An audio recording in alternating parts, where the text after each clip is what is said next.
السلام علیکم ناظرین، میں ہوں سالک مجید. آپ دیکھ رہے ہیں جیو پاکستان ویڈیوز. آج ہے 23 ستمبر 2025. کافی اچھی نیشنل اور انٹرنیشنل نیوز ہیں جو آپ سے شیئر کریں گے. وزیر اعظم شہباز شریف اس وقت جو ہے وہ امریکہ میں ہیں. اقوام متحدہ کے اجلاس میں شرکت کے ساتھ ساتھ انہوں نے مختلف 6 اسلامی ممالک کے ساتھ صدر ٹرمپ سے اہم ملاقات میں شرکت کرنی ہے، اور اس ملاقات کے بعد جو چیزیں سامنے آئیں گی اس پر یقیناً تبصرہ کریں گے، کیونکہ بہت سے اہم معاملات پر صدر ٹرمپ جو ہیں وہ اس ملاقات میں اظہار خیال کریں گے. اور چین میں جو مختلف سربراہان مملکت نے شرکت کی تھی چینی صدر کی دعوت پر، تو اس کے بعد امریکی صدر کی دعوت پر اب 6 اسلامی ملکوں کے سربراہ جو ہیں ان سے ملاقات کر رہے ہیں. اور بھی وہاں پہ لوگ گئے ہوئے ہیں مختلف ملکوں کے سربراہان، تو وہ الگ الگ ملاقاتیں کر رہے ہوں گے. سائڈ لائن میٹنگز چلتی رہتی ہیں. تو اب دیکھتے ہیں کہ وہاں سے کیا خبریں آتی ہیں. لیکن جو آج کی سب سے بڑی خبر ہے وہ ہے کہ فرانس نے فلسطین کو بطور ریاست تسلیم کر لیا ہے.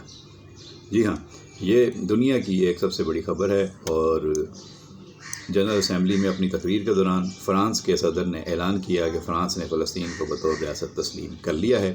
فرانسیسی صدر ایمانوئل میکرون نے اپنے خطاب میں کہا کہ ہم مزید انتظار نہیں کر سکتے، غزہ میں جنگ روکنے کا وقت آ گیا ہے. صدر میکرون نے کہا کہ کوئی بھی چیز جاری جنگ کا جواز نہیں بنتی. انہوں نے مطالبہ کیا کہ حماس بھی دیگر 48 یرغمالیوں کو رہا کرے. فلسطینیوں کو حقوق دینے سے اسرائیلیوں کے حقوق چھین نہیں جاتے. صدر میکرون نے دیگر ممالک پر بھی روشنی ڈالی جنہوں نے فلسطینی ریاست کو تسلیم کیا. صدر میکرون کا کہنا تھا کہ اندورا، آسٹریلیا، بیلجیم، لکسمبرگ، مالٹا، مراکش، برطانیہ، کینیڈا اور سان مارینو ان ممالک میں شامل ہیں جنہوں نے فلسطین کو بطور ریاست تسلیم کر لیا ہے. فرانسیسی صدر کا کہنا تھا کہ ان ممالک نے جولائی میں ہماری اپیل کا جواب دیا. انہوں نے امن کے لیے ذمہ دارانہ اور ضروری آپشن کا انتخاب کیا. میکرون کے مطابق اسپین، آئرلینڈ، ناروے اور سویڈن بھی اسی راستے پر گامزن ہیں. یاد رہے کہ نیو یارک میں اقوام متحدہ کی جنرل اسمبلی میں فلسطین کانفرنس جاری ہے، جس کی سربراہی فرانس کے صدر میکرون اور سعودی وزیر خارجہ فیصل بن فرحان کر رہے ہیں. اس کانفرنس میں مسئلہ فلسطین کے حل کے لیے 2 ریاستی حل کی حمایت کی جائے گی. اقوام متحدہ جنرل اسمبلی کا 80واں اجلاس وزیر اعظم شہباز شریف پاکستان کی نمائندگی کر رہے ہیں. دوسری جانب ترجمان وائٹ ہاؤس کیرولین لیوٹ کا کہنا ہے کہ امریکی صدر ڈونلڈ ٹرمپ اقوام متحدہ اجلاس کے سائیڈ لائن میں عالمی رہنماؤں سے ملاقاتیں کریں گے. ٹرمپ کی پہلے اقوام متحدہ سیکرٹری جنرل انتونیو گوتریس سے ملاقات ہوگی، اور اس کے بعد صدر ٹرمپ پاکستان، سعودی عرب، متحدہ عرب امارات، قطر، ترکیہ، مصر، اردن اور انڈونیشیا کے سربراہان سے بھی ملیں گے. یوکرین، ارجنٹائن اور یورپی یونین رہنماؤں سے بھی ٹرمپ کی ملاقات ہونی ہے. فلسطین سے متعلقہ کانفرنس میں نائب وزیر اعظم اور وزیر خارجہ سینیٹر اسحاق ڈار بھی شریک ہوں گے. فرانس کے ساتھ ساتھ آپ کو بتا دیا کہ بیلجیم اور اسپین نے بھی جو ہے فلسطین کو ریاست کے طور پہ تسلیم کر لیا ہے، جبکہ پاکستان نے مختلف ممالک کی جانب سے فلسطینی ریاست کو تسلیم کرنے کا خیر مقدم کیا ہے. نائب وزیر اعظم اور وزیر خارجہ اسحاق ڈار نے کہا ہے کہ پاکستان فلسطینی ریاست کو فرانس، برطانیہ، کینیڈا، آسٹریلیا، پرتگال کی جانب سے تسلیم کیے جانے کے اقدام کا خیر مقدم کرتا ہے. اپنے بیان میں اسحاق ڈار کا کہنا تھا کہ وہ تمام ممالک جنہوں نے فلسطین کو تاحال تسلیم نہیں کیا وہ بین الاقوامی قانون کے تحت ریاست فلسطین کو تسلیم کریں. اب اس پہ یہ بحث ہوگی، آگے جا کے لوگ پوچھیں گے جو فلسطین کو تو تسلیم کروا لیا ہے تو اب کشمیر کے معاملے پہ بھی اٹھائیں، اور افغانستان کی جو حکومت ہے طالبان کی، اس کو بھی لوگ کہیں گے جی اس معاملے کو بھی اٹھایا جائے. تو سب کی اپنی اپنی رائے ہو سکتی ہے، لیکن یہ شکر ہے اللہ کا کہ فلسطین کے معاملے میں دنیا بیدار ہوئی ہے. دنیا کو نظر آیا ہے کہ کس قدر ظلم ڈھائے ہیں اسرائیل نے وہاں پہ. تو اسرائیل کو اپنے مظالم کا تو خیر جواب دینا ہوگا. اللہ تعالیٰ ظالم کو تو موقع دیتا ہے لیکن پکڑ اس کی ضرور کرتا ہے.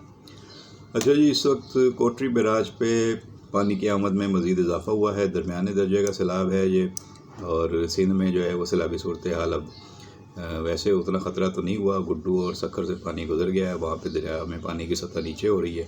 مزید سیلابی ریلیں نہیں آ رہے ہیں. اور اب کوٹری اور یہ جو نشر و فروز کا علاقہ ہے کوٹکی کا، وہاں پہ کئی دیہات بتایا گیا ہے کہ پانی بلند ہونے سے، پانی کی سطح بلند ہونے سے ڈوبے ہوئے ہیں، یا ان کے زمینی رابطے منقطع ہوئے ہیں یا ڈسٹرب ہوئے ہیں.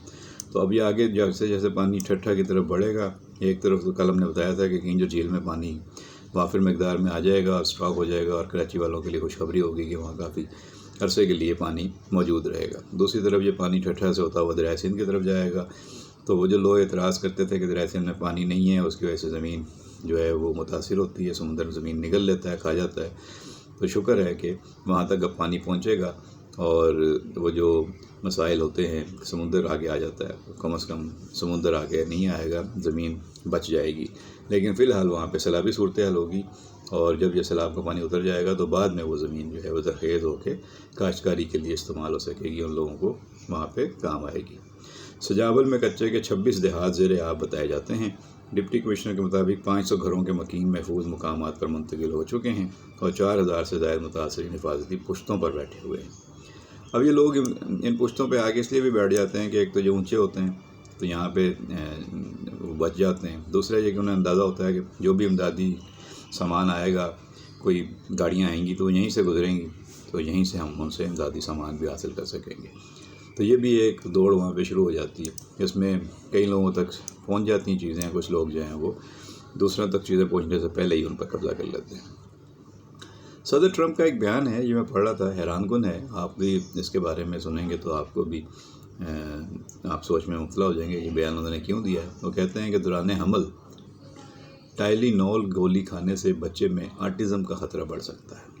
امریکی صدر کا کہنا ہے کہ دوران حمل ایسیٹامینوفن یا ٹائلینول گولی کھانے سے بچے میں آٹزم کا خطرہ بڑھ جاتا ہے۔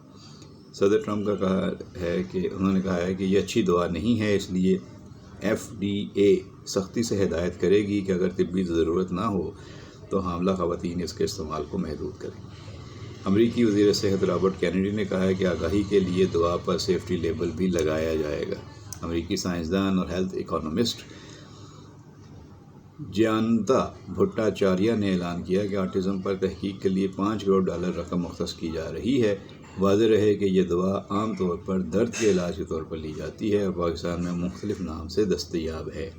یہ دوا عام میڈیکل سٹور پر بغیر ڈاکٹر کے نسخے کے بھی بڑی مقدار میں حاصل کی جا سکتی ہے۔ تو اب اس پہ ذرا چوکنا ہونے کی ضرورت ہے کہ امریکی صدر کہہ رہے ہیں کہ اس سے آٹزم بڑھ سکتا ہے پیدا ہونے والے بچے کے لیے، تو اس پہ ذرا احتیاط کا تقاضا ضروری ہے، ڈاکٹروں سے رائے ضروری لیں اور ڈاکٹروں سے مشورے کے بغیر کوئی چیز استعمال نہ کریں۔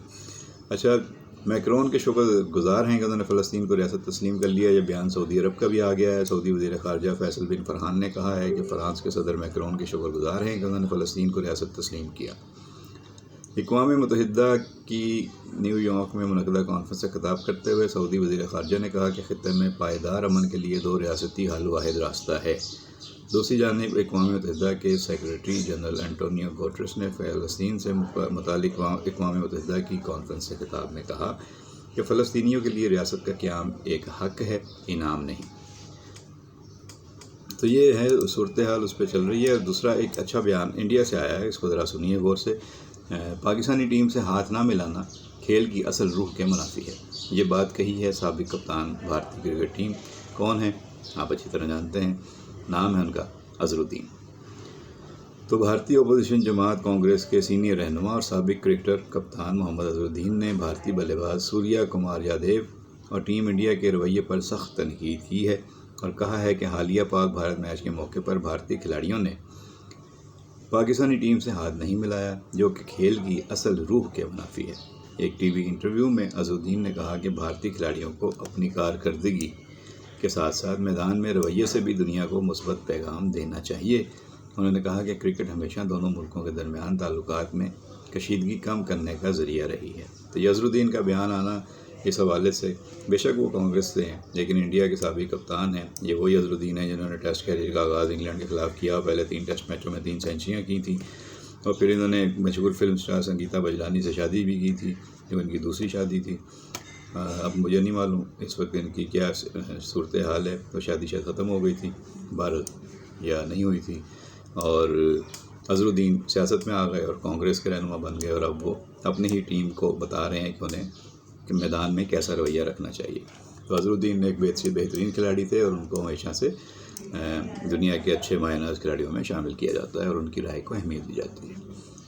اسپارکو نے سیٹلائٹ سے چلنے والا ٹیلی میڈیسن حل پیش کر دیا ہے۔ اب یہ کیا خبر ہے؟ اسلام آباد سے یہ خبر آئی ہے کہ پاکستان کا قومی خلائی ادارہ Space and Upper Atmosphere Research Commission SUPARCO اپنا جدید ٹیلی میڈیسن حل اسکائی کلینک ITCN ایشیا 2025 میں پیش کر رہا ہے، جو 23 سے 25 ستمبر تک ایکسپو سینٹر کراچی میں منعقد ہوگی۔ وزٹر ہال نمبر 2 کے اسٹال B32 اور B33 پر اس ٹرمینل کا براہ راست ڈیمو دیکھا جا سکے گا۔ اسکائی کلینک اسپارکو اور انانو ٹیک کے اشتراک سے تیار کیا گیا ہے۔ یہ ایک جدید ٹیلی میڈیسن ٹرمینل ہے جو پاکستان کے پسماندہ اور دور دراز علاقوں میں معیاری طبی سہولیات فراہم کرنے کے لیے ڈیزائن کیا گیا ہے۔ تو یہ اچھی خبر ہے، انٹرسٹنگ خبر ہے، میں نے کہا آپ کے ساتھ شیئر کر دوں۔ اچھا جی، 200 کروڑ کی منی لانڈرنگ کی خبر آئی ہے۔ اب 200 کروڑ کی منی لانڈرنگ کہاں ہوئی ہے، کس نے کی ہے، کون اس میں مرکزی کردار ہے؟ تو 200 کروڑ کی منی لانڈرنگ میں انڈین اداکارہ ہیں، بھارتی فلم سٹار جیکولین فرنینڈس، وہ ہے نا کہ ان کا کوئی گانا بھی بڑا مشہور ہے، تلا دے مجھے چوڑیاں، یا کون سا ہے، گوری ہیں کلائیاں والا گانا ان پہ فلمایا گیا تھا، اس سے شہرت حاصل ہوئی تھی، اور بھی ان کی بہت مشہور فلمیں اور سین ہیں۔ تو جیکولین فرنینڈس کی درخواست مسترد ہو گئی ہے۔ انہوں نے کیس ختم کرنے کی درخواست دائر کی تھی، ان کے خلاف 200 کروڑ روپے کی منی لانڈرنگ کے کیس کی تحقیقات چل رہی ہے۔ انہوں نے جولائی میں دہلی ہائی کورٹ کی جانب سے اس کیس کو ختم کرنے کی درخواست مسترد ہونے پر سپریم کورٹ سے ٹرائل پر اسٹے کی درخواست کی تھی۔ تو مطلب اس معاملے میں پہلے وہ دہلی ہائی کورٹ گئی تھیں، وہاں پہ ان کی درخواست مسترد ہو گئی، پھر وہ سپریم کورٹ آ گئی کہ اس کیس کو روکا جائے، ٹرائل پہ اسٹے دیا جائے، لیکن نہیں دیا گیا۔ تو یہ 215 کروڑ روپے کا کیس ہے، منی لانڈرنگ کا کیس ہے، ان کے خلاف انفورسمنٹ ڈائریکٹوریٹ نے فائل کیا ہے، جس کا تعلق دھوکہ دہی اور فراڈ کے ملزم سوکیش چندر شیکھر سے جڑتا ہے۔ بھتے اور دھوکہ دہی کے اس کیس میں 40 سالہ جیکولین فرنینڈس کو انفورسمنٹ ڈائریکٹوریٹ نے سوکیش چندرا کے ساتھ نامزد کر رکھا ہے۔ سپریم کورٹ کے بینچ نے جیکولین کو یہ ریلیف ضرور دیا کہ وہ مقدمے کی کارروائی کے مناسب مرحلے پر دوبارہ عدالت سے رجوع کر سکتی ہیں۔ واضح رہے کہ ED نے اگست 2022 میں دہلی پولیس کے پاس سوکیش چندرا کے خلاف بھتہ اور دھوکہ دہی کا کیس درج کرایا تھا۔ سوکیش پر الزام تھا کہ اس نے خود کو بھارت کا مرکزی سیکرٹری قانون ظاہر کر کے ایک بھارتی تاجر ادیتی سنگھ کی اہلیہ سے کال کر کے اسے پیشکش کی کہ وہ اس کے جیل میں قید شوہر کو ضمانت پر رہا کرا سکتا ہے۔ یہ کچھ ہو رہا ہے جی انڈیا کی سیاست میں اور انڈیا کی فلم انڈسٹری میں۔ تو ہم نے کہا آپ کو یہ ساری صورتحال سے آگاہ رکھیں۔ اب تک کی یہ خبریں ہیں۔ آج پاکستان کا سری لنکا سے میچ ہے، بہت ہی اہم میچ ہے ایشیا کپ میں، جس میں پاکستان اور سری لنکا دونوں ٹیموں کے لیے ڈو اور ڈائی ہے۔ جیتیں گے تو فائنل تک پہنچ سکیں گے، ہاریں گے تو گھر واپس جانا پڑے گا۔ پاکستان ٹیم کے لیے نیک تمنائیں ہیں۔ انڈیا سے ہار کو بھلا کر اگلے میچوں پر فوکس کریں، اپنی پرانی غلطیوں سے سیکھیں، اپنا فل کنٹریبیوشن دیں، پورا جو ہے وہ فوکس کریں اپنے کھیل پر، اپنی صلاحیتوں کا کھل کر مظاہرہ کریں، بغیر ڈرے ہوئے، بغیر دبے ہوئے، بغیر کسی بوجھ اور دباؤ کے کھل کر کھیلیں۔ ہمیں آپ پر فخر ہے، آپ ہماری شان ہیں، آپ جیتیں یا ہاریں ہم آپ کے ساتھ ہیں، لیکن آپ کھیلیں شان کے ساتھ۔ تو امید کرتے ہیں آج کا میچ شاندار ہوگا اور پاکستان ٹیم بہترین پرفارمنس دے گی۔ اپنا خیال رکھیے گا، بہت شکریہ۔